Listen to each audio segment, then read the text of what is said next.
Well, joining us now is Republican Louisiana Senator Bill Cassidy. He's a member of the Senate Finance Committee. Good afternoon, Senator Cassidy. Great to have you. Hey, Anna, good to be with you. Thanks. So a lot of speculation going around right now about who's going to be your next leader. Senators John Cornyn, John Thune, Rick Scott are all reportedly being considered for this Senate Majority Leader position. Who has your vote and why? I'm still talking to all three of them, but they're all three rock-ribbed conservatives. They're all three going to work with Trump very well. And so again, I'm still speaking to them. Whichever one is elected will do a great job for conservatism for President Trump. All right, well, on to this. Senator Bernie Sanders is speaking out this morning after Trump's re-election, doubling down on his criticism of the Democratic Party. Listen. You got the top 1% owning more wealth than the bottom 90%. We're the only major country on earth not to guarantee health care to all of our people.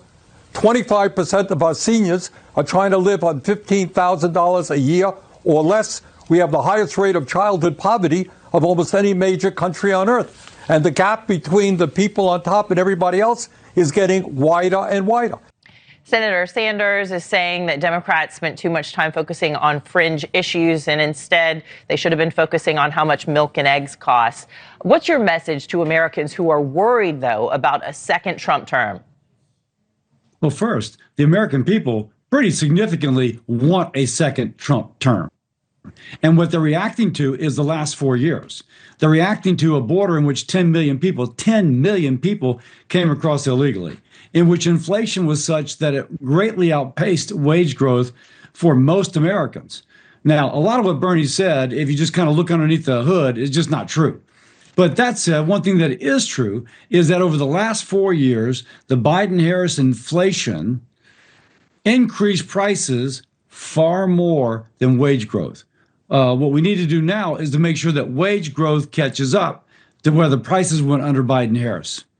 All right. Well, Trump is potentially leaving the door open for Republican outsiders like Elon Musk and RFK Jr. to find spots in his administration. The Senate will have to confirm some of Trump's nominees. Do Washington outsiders belong in the White House? You know, I think that Elon Musk coming in and trying to use AI to make government more efficient, in which we're spending billions of dollars and sometimes just not having anything to show for it. For example, most government workers in Washington, D.C. still don't show up for work. They're working remotely. But, you know, we pay them extra for living in Washington, D.C., but there's like no proof they're living in Washington, D.C. I think having somebody come in and say, wait a second, we can do this faster, we can do it cheaper, we can do it better. I think someone like Musk could have a positive influence in that regard. I mean, I remember in 2016, one of Trump's biggest talking points was that he was an outsider, right? Now he's an insider, somewhat. Many still consider him an outsider, but he knows his way around Washington, knows his way around the White House, and he's going to do what he wants, as we've seen him do.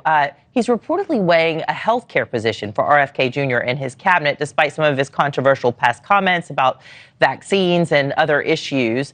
You yourself, my producers are telling me you're a physician. I didn't realize that. Do you think this is a dangerous idea to have him part of the administration? So when RFK speaks about processed food and its contribution to obesity, he gets bipartisan hurrahs. So I think that if you want someone to focus on that and to take it on and to champion that, again, I think that there will be bipartisan support. Obesity is negatively affecting the health of a tremendous number of Americans. And I've been told that the number of calories we eat is not that much more than it used to be. It's just that processed food calories are absorbed that much more quickly. Let's have that issue amplified. That would be a great service to the public conversation.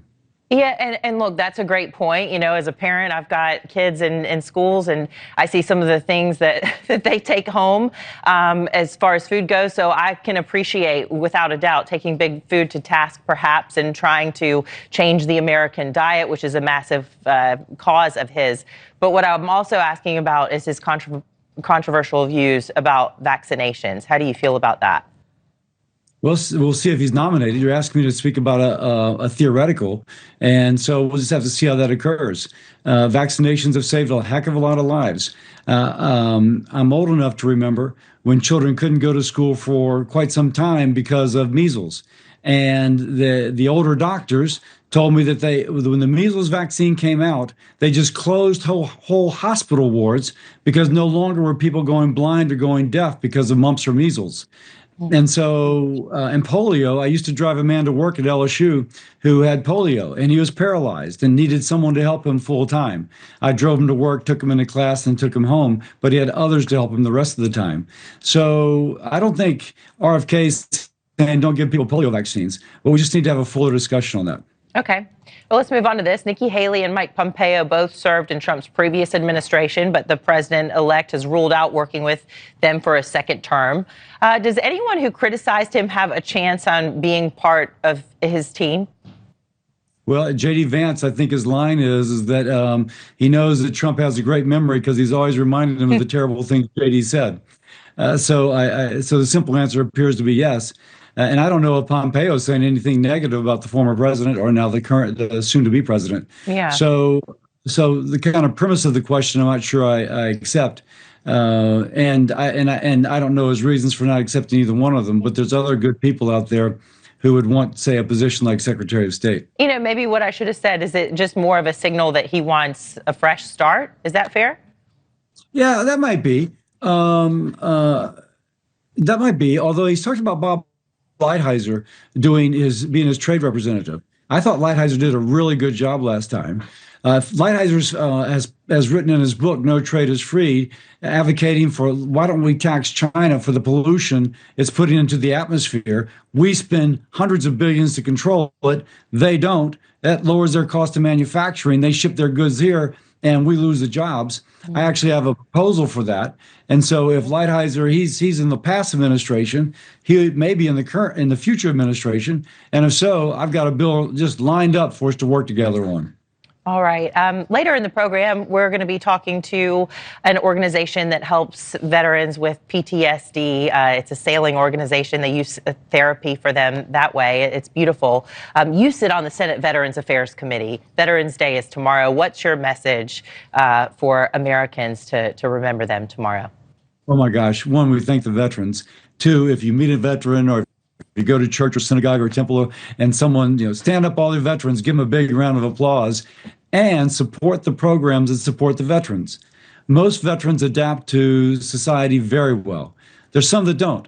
So I've been very active in making sure that veterans are aware of the benefits that are available, that for those benefits that are of particular need to veterans, that we make sure that they're well developed, and that includes jobs, it includes mental health counseling and homelessness, unfortunately, and just as we provide those benefits, just have a sense of gratitude and a sense that we're paying back a debt.